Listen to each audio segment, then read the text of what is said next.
हमारे खुदा ने कलाम में लिखा है कि हमसे ऐसी मोहब्बत की कि उसने अपना एक लौता बेटा बख्श दिया ताकि जो कोई उस पर ईमान लाए वो हलाक ना हो बल्कि हमेशा की जिंदगी पाए। कलाम में लिखा है कि जिस रोज यीशु मसीह ने सलीब पर हमारी खातर हमारे गुनाहों को उठाकर अपनी जान दी, हैकल का पर्दा बीच में से चाक हो गया, फट गया, दो टुकड़े हो गया, और वो दीवार जो खुदा और इंसान के दरमियान थी, जुदाई की दीवार, वो टूट गई, वो खत्म हो गई, उसका कला कमा खुदा ने कर दिया। ये खुदा की मोहब्बत थी जो अजल से बनीनो इंसान के लिए रही है। खुदा ने कभी भी इंसान से अदावत नहीं रखी। ये तो इंसान है जो खुदा को अपना दुश्मन बना बैठा, अपनी ख्वाहिशों, अपनी लज्जतों, अपनी जिस्मानी मर्जियों के जिम्रे में आकर। लेकिन आज के दिन मैं खुदा का शुक्रगुजार हूं कि खुदा के बेटे यीशु मसीह के वसीले हम खालिक हकीकी को अपना बाप और अब्बा कहकर पुकारते हैं। आज यीशु मसीह के वसीले हम खुदा के पास जा सकते हैं, और कितनी खूबसूरत बात है that now we have the authority, हमारे पास इस बात का इख्तियार है कि हम फजल के तख्त के करीब जाएं, फजल के तख्त के सामने जाकर अपने बाप से, खालिक के दो जहां से बात कर सकते हैं, गुफ्तगू कर सकते हैं। अरे अपने दिल की बात उसे बता सकते हैं और उसकी सुन सकते हैं। प्रोग्राम फजल इलाही में मैं आज एक और पुरफजल बात लेकर आपके सामने आया हूं कि खुदा किस कदर हमसे मोहब्बत रखता है। खुदा हमारी बातों को सुनना चाहता है। दिल इंसान का आज 2021 के अंदर दिल भरा हुआ है, वो बहुत सारी परेशानियों में, डिप्रेशन में, हालात में मुब्तला है, और उसकी जद में आके आज बीमारियां दुनिया में फरोख्त पा रही हैं। लेकिन ये इस सबब से है कि अरे दिल का हाल बताएं तो किसे बताएं, इंसानों को बताते हैं तो इंसान जनाब हमें ताने कसते हैं। लेकिन काश कि हम खुदा के सामने अपना दिल खोलें, जो हमारी सुनता है, अपना हाथ बढ़ाकर हमें बचा लेता है। आज खुदा के साथ रफाकत और खुदा के साथ गुफ्तगू के ऊपर हम बात करने वाले हैं, और इस खूबसूरत मौजू को इन डिटेल आगे एपिसोड में बढ़ाने के लिए मेरे बहुत ही ज़बरदस्त बड़े भाई, बुजुर्ग भाई हैं। खुदा ने इन्हें अपनी कुदरत से भरा हुआ है, रूहुल कुदस का मसा इनकी ज़िंदगी में से बहता है। और कई दफ़ा जब मैं इनके साथ इबादत में, खुदावंद ने मुझे ये शर्फ बख्शा कि मैं उन इबादत में शरीक हूँ जहाँ पर खुदा के खादम मिनिस्टर कर रहे हैं, तो मैंने देखा है कि किस तरह मौजज़ात रुनुमा होते हैं। लोगों की ज़िंदगी की बेड़ियाँ खुदावंद तोड़ता है, और बेतहाशा काम यीशु मसीह के नाम से इनकी खिदमत के वसीले होते हैं। अली कदर इवेंजलिस्ट जुल्फ़कार बरकत साहब हमारे साथ मौजूद हैं, and it is going to be a very blessed programme.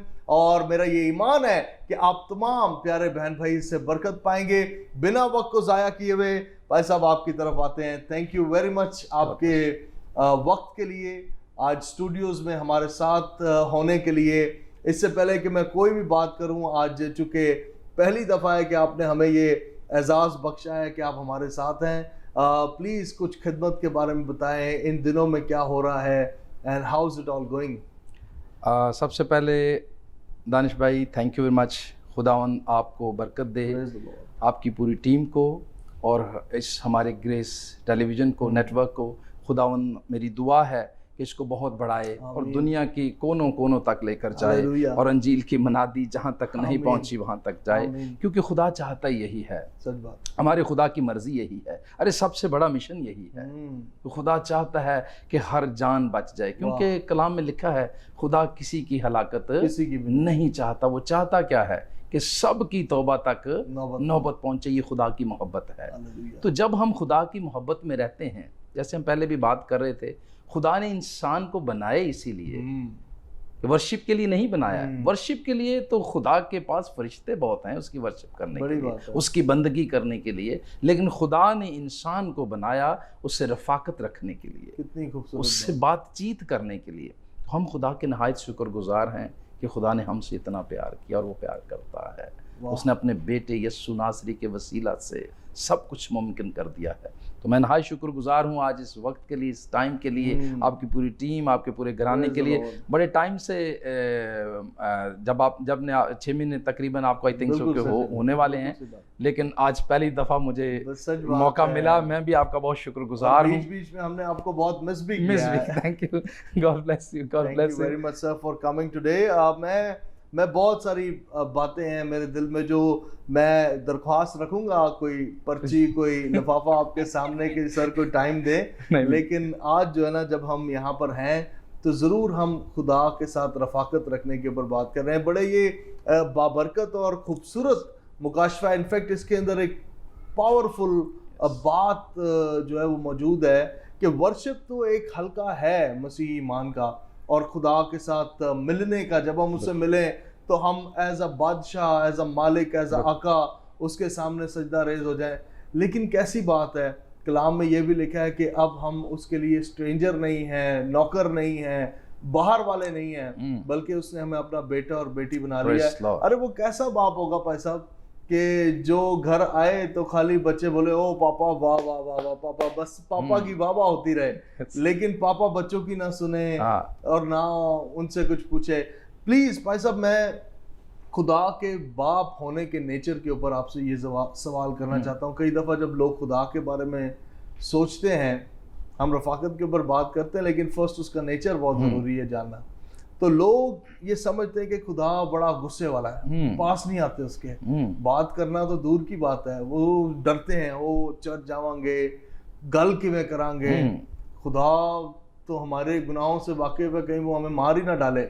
कुछ इसके ऊपर रोशनी डालिएगा। बिल्कुल, आपने बड़ा अच्छा सवाल किया है और ये हमें जानने की ज़रूरत भी है। बहुत से लोग डरते हैं, बहुत से लोगों को कही ना चर्च आ जाओ तो कहते नहीं असी तो बड़े गुनहगार हैं, चर्च जाके की करना है। यकीन करो, ये डायलॉग है, ये बड़ा नॉर्मल सा डायलॉग है।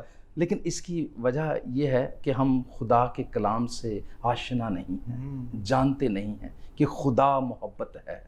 वो तो प्यार करता है, वो तो कहता है आ मेरे बेटे और बेटी, मैं तुझे अपने गले से लगाना चाहता हूँ, मैं तुझे अपने पास बिठाना, तुझसे गुफ्तगू करना चाहता हूँ। मैं आपको इस तरह इसकी एग्जाम्पल देता हूँ।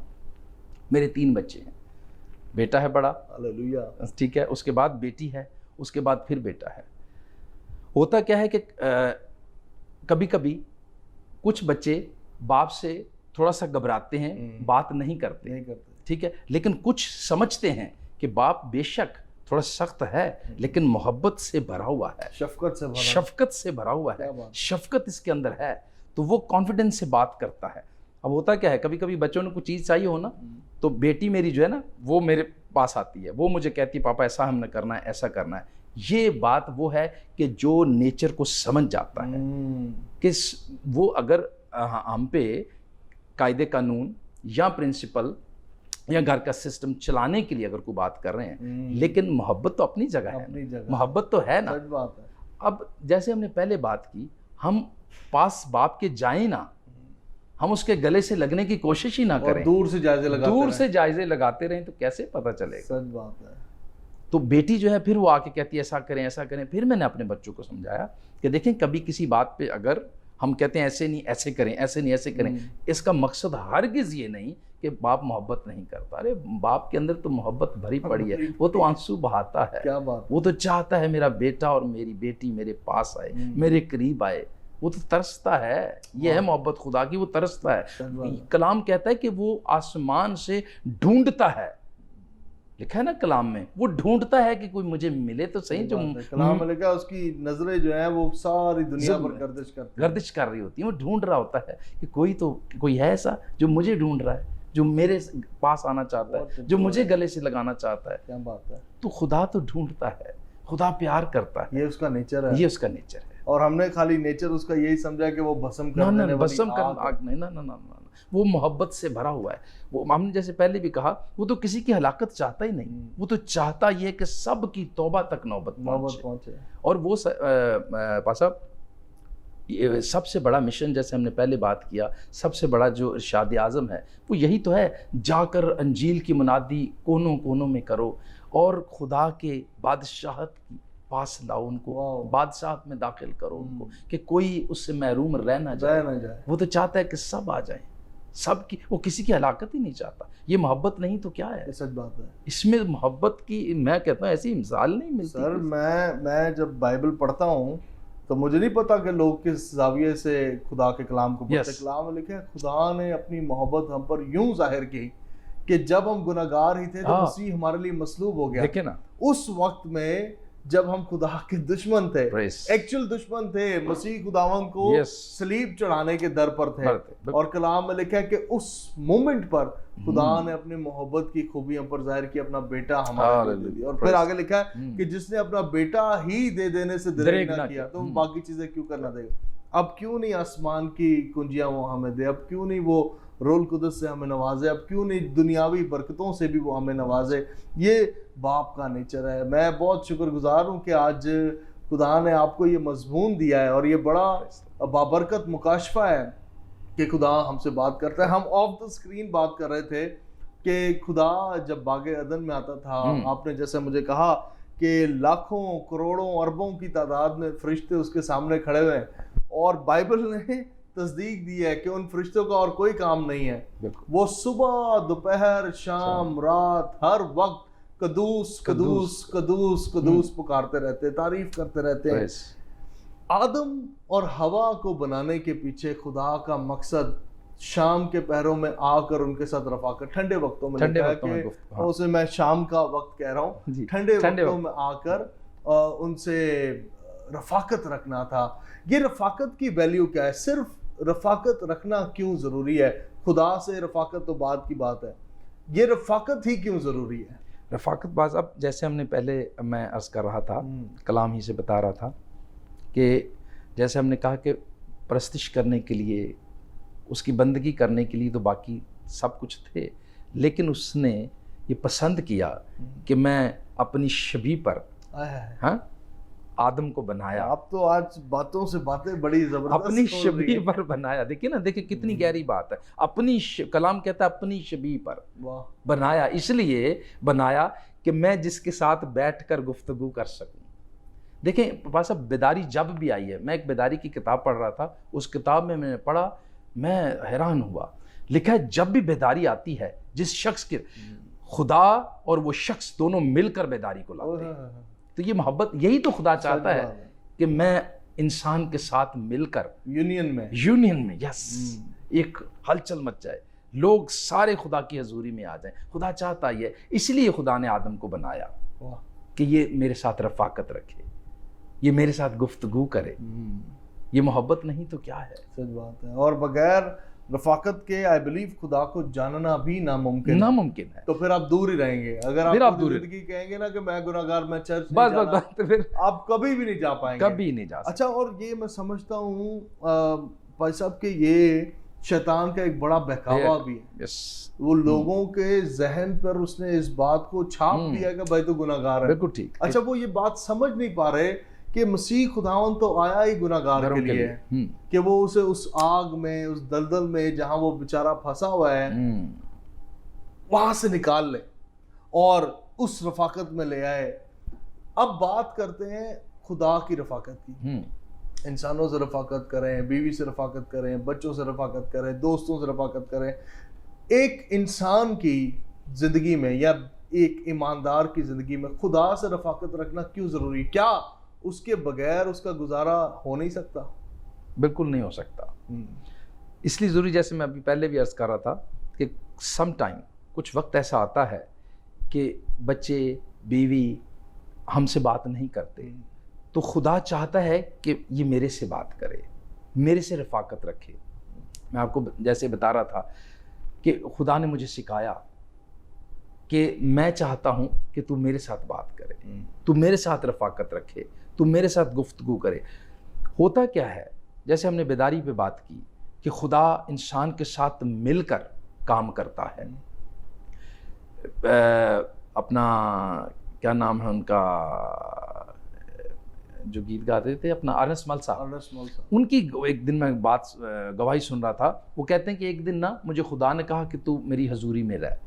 तो वो खुदा की हजूरी में आए, कह रहे 10 मिनट गुजर गए, 20 मिनट गुजर गए, मैं अकेला बैठा हूँ, दुआ कर रहा हूँ, दुआ कर थक गया। फिर कह रहे कि खामोश हो जा, फिर वो कह रहे मैं खामोश हो गया, खामोश रहा। फिर मैंने कहा खुदा कुछ बोल बोल। तो कहते हैं खुदा ने मुझे जवाब दिया, इससे बड़ी बात और कौन सी है कि तू मेरी हजूरी में बैठा है। अरे वाह, इससे बड़ी और कौन सी बात है कि तू मेरी हजूरी में बैठा है। मैंने वो सुना तो मुझे भी लगा कि वाकई जितना हम उसकी हजूरी में, वो चाहता ये है कि मेरी हजूरी में बैठे रहे, वो बात ना भी करें, हम उसकी हजूरी में बैठे रहे। भाई साहब ये ऐसी बाबरकत बात है, ऐसी बाबरकत बात है, इसको आप किसी पैमाने में नहीं नाप सकते। अरे जिसने आसमान जमीन बनाया, कहा और हो गया। सोचें कि वो आपके साथ इस कमरे में बैठा है, प्रेज़ लॉर्ड, ये यहाँ पर बैठा हुआ है और जनाब आप उसे महसूस कर रहे हैं, यू जस्ट सोकिंग हिम, आप अपने अंदर उसे ले रहे हैं। इसके ऊपर और बात करेंगे। मैं जब ये बात कह रहा हूँ तो एक अंदर मेरे पता नहीं खुशी के उबाले जो है ना वो जोश मार रहे हैं। मैं बहुत सारी बातें कर सकता हूँ खुदा की रफ़ाकत के बारे में, लेकिन खुदा के खादम के इस नोट के ऊपर मैं थोड़े वक्त के लिए ब्रेक लेना चाहता हूँ। मैं इस हुजूरी को सोखता हूँ और आप जहाँ हैं यहीं रहें। बहुत सारी बातें आज के प्रोग्राम में हम करने वाले हैं जो आपके लिए बरकत का सबब बनेगी। Will be right back after this very short break.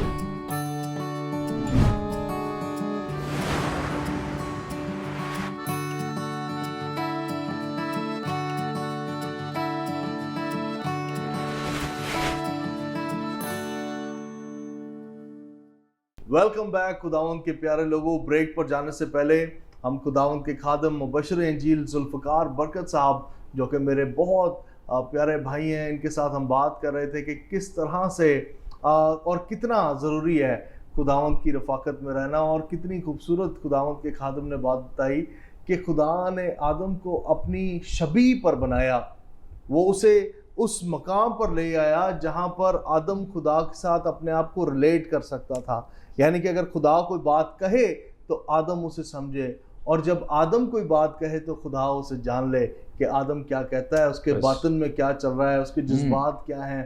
कैसी ज़बरदस्त बात है कि खुदा ने उसे ये नहीं कहा कि आदम मैं खुदा हूँ, तू किसी जानवर के मुशाबा है। नहीं, ऐसा नहीं था। खुदा ने आदम को अपनी सूरत, कलाम में लिखा है अपनी सूरत और अपनी शबी पर बनाया, और उसके बाद कलाम में लिखा है कि खुदा की ये चाह थी कि वो ठंडे वक्तों में आकर आदम के साथ रफ़ाकत रखे। सिर्फ यही नहीं कि बागे अदन का फल खा के हो कितना मीठा है वो कहे, ना सिर्फ ये कि जानवरों की ऊंचाई, लंबाई और ताकत देकर कहे वाह वाह वाह कितने ज़बरदस्त जानवर है, ना ये कि वो समुंदर की गहराई देकर कहे कि वाह ये कितना गहरा है। तारीफ करने के लिए अरबों और लाखों करोड़ों फरिश्ते खुदा के पास हैं, millions and billions of angels. और मसीह खुदावंद के बारे में कलाम मुकद्दस में लिखा है कि अगर वो कह ही दे तो 12 तुमन फरिश्ते उसके कौल, उसकी आह के ऊपर जमीन पर उतर आए। सोचें वो कैसा है। लेकिन आपके साथ, मेरे साथ, हमारे साथ वो रफ़ाकत रखना चाहता है, बातचीत करना चाहता है। भाई साहब आपकी तरफ वापस आते हैं, और जैसे हम बहुत सारी बातें कर रहे थे, एक और बात जो मेरे दिल के अंदर है आज आपसे पूछना, क्योंकि आपके पास बहुत सारे रूहानी तजर्बात मौजूद हैं। कोई ऐसा रूहानी तजर्बा जो खुदावंद की हुजूरी में आपने किया हो जो आप कभी नहीं भूल सकते, प्लीज़ हमसे शेयर कीजिएगा। भाई साहब ऐसे बड़े तजर्बात हैं। मैं 1998 में मुझे ना बहुत ज़ोर की कमर में दर्द हुई, तो मैं लेट गया, और जहाँ फैक्ट्री में काम करता था, रोने लगा, चलाने लगा। हुआ ये इस तरह वाक़या कि मैं हमेशा कहीं भी जाऊँ, कुछ भी करता, लेकिन रात को आके ना सोने से पहले बाइबल पढ़ के दुआ करके सोता। ये एक रूटीन थी मेरी शुरू से, जब छोटा भी था।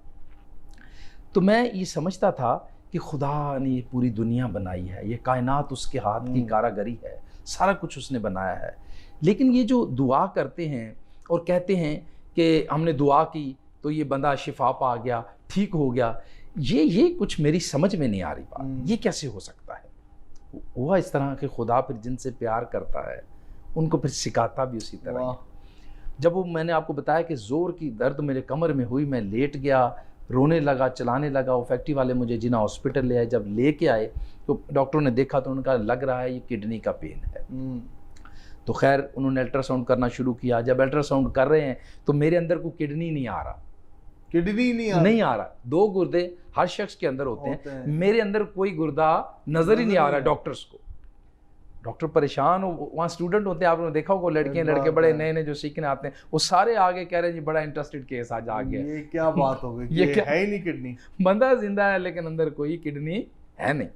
खैर डॉक्टरों ने वो काफ़ी देर लगे रहे, करते रहे। उन्होंने आखिर में डिसाइड किया, 2-4 डॉक्टरों ने कहा चलें कल ना IVP एक्सरा एक होता है वो करवाते हैं, सुबह आप खाली पेट आ जाएं IVP एक्सरा कर। ठीक है, चला गया। जब IVP एक्सरा किया तो उसमें आया ये कि एक गुर्दा है मेरा बाई बर्थ एक ही गुर्दा है मेरा, और उसके साथ भी मसले हैं कुछ। मसला क्या है? उसके अंदर पथरी है, उसके साथ एक रसौली है, सिस्ट भी है, जो कभी भी ज़रा सा गैप है, कभी भी उसके साथ लग गई, टच हो गई तो कभी भी कुछ भी हो सकता है। जो गुर्दा काम कर रहा है वो बंद हो सकता है, कुछ भी हो सकता है। घर वालों, खैर मुझे उन्होंने नहीं बताया, घर वाले आप परेशान थे। मैं समझ तो रहा था कि है हो क्या रहा है। मैं इसको 1 मिनट रोकना चाहता हूँ। एक गुर्दा है जी, और उस गुर्दे के साथ मसले हैं और उसके साथ एक सिस्ट बना हुआ है। और वो सिस्ट, वो कह रहे हैं कभी भी साथ लग गया तो उसकी जो वर्किंग है गुर्दे की वो रुक सकती है, जो काम कर रहा है वो खत्म हो जाएगा। खैर घर वाले परेशान, सारे परेशान। जिना से वो रिपोर्टें ली, मेडिकेयर में किसी ने बताया वहाँ चले जाएं। उस डॉक्टर ने कहा जी जितनी जल्दी हो सकता है इसका ऑपरेट करके वो सिस्ट तो पहले निकाल लें ताकि वो इसको डैमेज ना करे गुर्दे को। खैर किसी ने फिर बताया नहीं, आप डॉक्टर दीव रिजवी के पास चले जाएं। वहाँ चले गए। उससे पहले जब वहाँ गए, खादिम मेरे लिए दुआ कर रहे थे। और फिर मैं एक रात सो रहा था, सुबह का टाइम, अब टाइम 4-5 बजे या जो इससे पहले थोड़ा, किसी ने मुझे कहा उठो दुआ करो। मैंने कहा पता नहीं कौन कह रहा है। फिर मेरे दूसरी दफ़ा कानों में आवाज़ आई उठो दुआ करो। फिर मैंने उठा, थोड़ा थोड़ा उठा, फिर सो। मैंने कहा छोड़ो। तीसरी दफ़ा किसी ने ऐसे नहीं मुझे शेक किया, हिलाया, उठो दुआ करो। जब मैं उठा, जब मैंने हिलाया किसी ने, तो मैंने कहा ये तो रोया थी मेरे। मैं उठा, फ़ौरन कोने में कपड़ा बिछाया, दुआ करना शुरू कर दी। अब यकीन करें पास साहब, जब दुआ कर रहा था ऐसी हजूरी थी खुदा की, ऐसी हजूरी थी खुदा की, मेरे आंसू बह रहे थे और मुझे नहीं पता मैं कहाँ हूँ। लेकिन खुदा ने मुझे कहा कि अब मैं, तू जानेगा कि मैं सब कुछ करने की कुदरत रखता। हालेलुया। उन्हें कहा एक गुर्दा है, ये भी ना होता तो मैं तुझे जिंदा रखता। एक देता है इस वास्ते, चल एक दे दो। ये यकीन करो इस तरह। अच्छा, अब खैर जब उस डॉक्टर के पास गए तो रिपोर्ट लेने, हफ्ते 10 दिन बाद रिपोर्टें थी, लेने के लिए गए। वो मेरे से पूछते हैं जुल्फ़कार बरकत आप में? मैंने कहा जी डॉक्टर साहब। कह रहे हैं क्या था आपके साथ?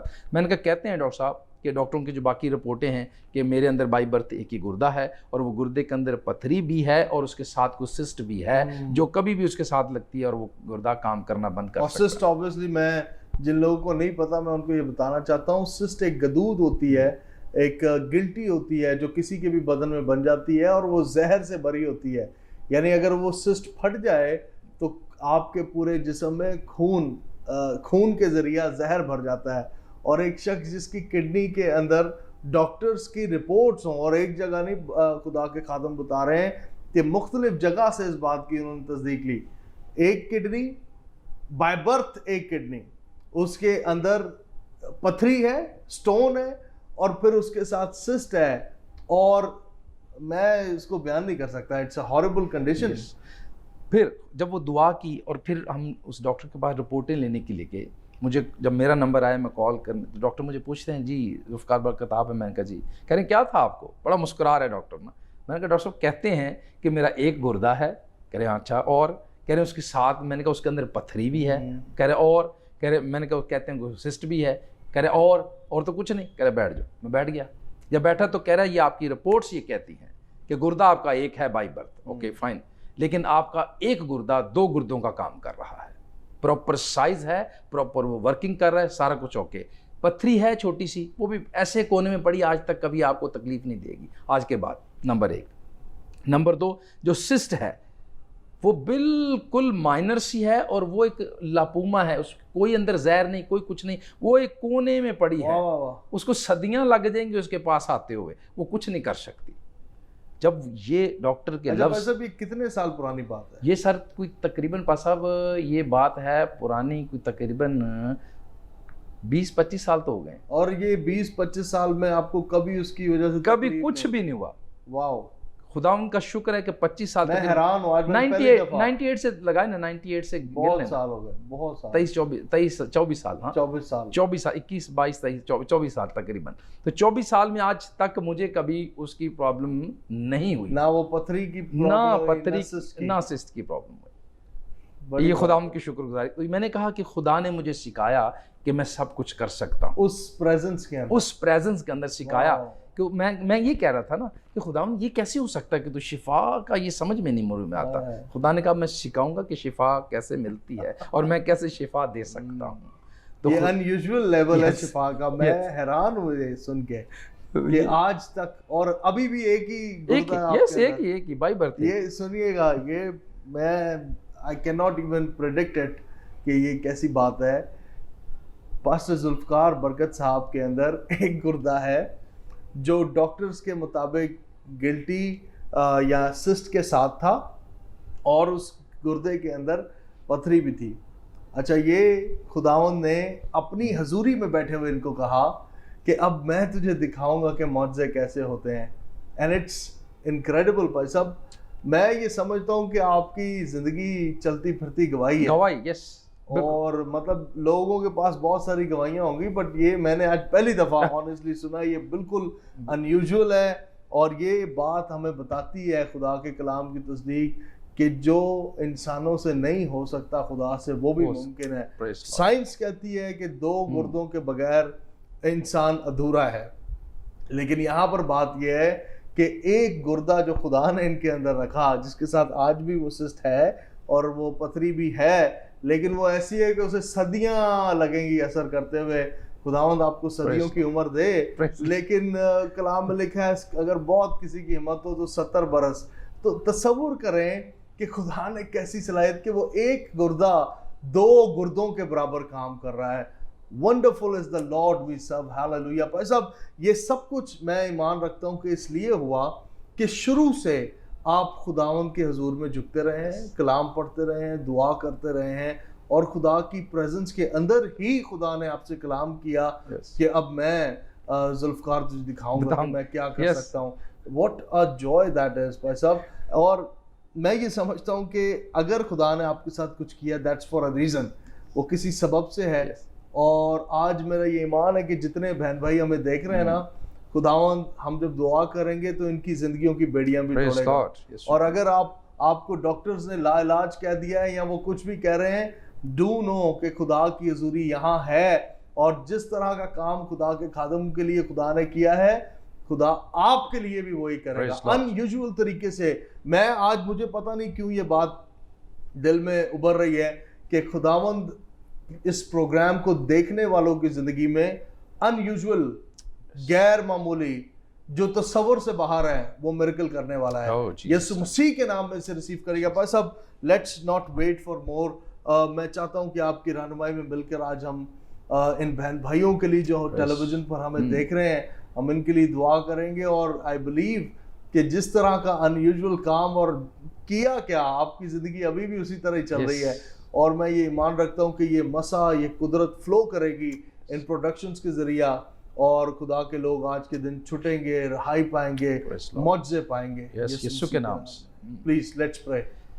आए हम दुआ करते हैं। Hallelujah. Praise Lord, praise Lord. खुदा उन जिंदा आसमानी बाप, हम तेरे नहायत शुक्रगुजार हैं। तू जो सब कुछ करने की कुदरत रखता है और तू जो अपने लोगों की रहनुमाई करता है, तू जो अपने लोगों का जोर है, तू जो अपने लोगों की शिफा है, क्योंकि तू शाफी है। हालेलुया। खुदावंद आज के इस वक्त के लिए, इस सारे एपिसोड के लिए हम तेरा शुक्र करते हैं। इस सारे चैनल के लिए खुदावंद तेरे बंदा के लिए, दानिश पीटर के लिए, उनकी पूरी टीम के लिए हम तेरे नहायत शुक्रगुजार हैं। ओ खुदावंद, हम तेरे नहायत शुक्रगुजार हैं। और खुदावंद जितने लोग इस प्रोग्राम को खुदावंद देखते हैं, मैं उन सब के लिए यीशु के नाम से उनकी तमाम कमी कमजोरियों को खुदा के बेटे यीशु के नाम से दूर जाने का हुक्म देता हूं।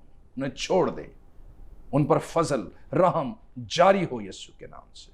खुदावंद, क्योंकि तू सब कुछ करने की कुदरत रखता है और तू सब कुछ कर सकता है, हम तेरे नहायत शुक्रगुजार हैं। तू अजीब और जलाली काम करने को जीसस तत्पर है। जीसस सब पर रहम कर, फजल कर, खुदा बाप, खुदा बेटे, खुदा रूल कुदस के नाम से। आमीन आमीन आमीन हालेलुया। Praise Lord. मैं आपको बताऊं, मेरा दिल आज शाद हुआ है Hallelujah. खुदा के खादिम के साथ इस प्रोग्राम में बैठकर और खुदा के कलाम की इन खूबसूरत बातों को करके। खुदावंद नामुमकिनात का खुदा है, Praise Lord. लेकिन आज एक चीज़ है जो खुदा आपसे डिज़ायर करता है, आपसे तवक्को करता है, मांगता है, और वो ये है कि आप उसकी हुजूरी में बैठें। अरे अपना दिल खोल के उसके सामने आ जाए। खुदावंद के खादिम बता रहे थे कि जब ये मुश्किल इन पर आई तो ये खुदा के हुजूर में बैठ गए, और ऐसी खुदा की हुजूरी थी कि ये टूटे हुए आंसुओं से भरे हुए खुदा के हुजूर में बैठे हुए थे। और खुदा ने कहा कि जुल्फ़कार, मैं तुझे अपनी कुदरत दिखाने वाला हूँ। I believe this with all of my heart. आज जब आप ये प्रोग्राम देख रहे हैं और आप इस बात को रियलाइज कर रहे हैं कि आपको खुदा के हुजूर में बैठने की ज़रूरत है, मत सोचें 5 मिनट 10 मिनट घंटा, अरे घंटों घंटे बैठ जाएं उसके हुजूर में। कलाम में लिखा है कि खुदा का नबी उस फरिश्ते के पैर उसने पकड़ लिए जो खुदावंद की नुमाइंदगी कर रहा था, और उसने कहा कि मैं तुझे तब तक नहीं जाने दूंगा जब तक तू मुझे बरकत नहीं दे देगा। खुदा के हुजूर बैठ जाएं, मत इंतजार करें कि टाइम क्या हो रहा है, मत इस बात के इंतजार में रहें कि इबादत कब खत्म हो जाएगी, मत इस बात का इंतजार करें कि खुद ही कुछ हो जाएगा। खुद से नहीं होता, ये कादर मुतलक खुदा है जो करता है। सो आइए आज खुदावंद की तरफ देखें, खुदावंद से बात करें, खुदावंद ही अपना हाथ बढ़ाएगा। कलाम में लिखा उसका कान भारी नहीं कि वो सुन ना सके, और उसका हाथ छोटा नहीं कि वो बचा ना सके। वो सुन रहा है और वो अपना हाथ बढ़ाने को है कि आपको बचा ले, छुड़ा ले और रहाई बख्शे। अपना बहुत ख्याल रखिएगा। मैं फिर से आपसे मिलूंगा आपके अपने प्रोग्राम फजले इलाही में। देखते रहें ग्रेस नेटवर्क, और बरकतों को खुदावंद यीशु मसीह के नाम में पाते रहें। God bless you all and God bless Pakistan.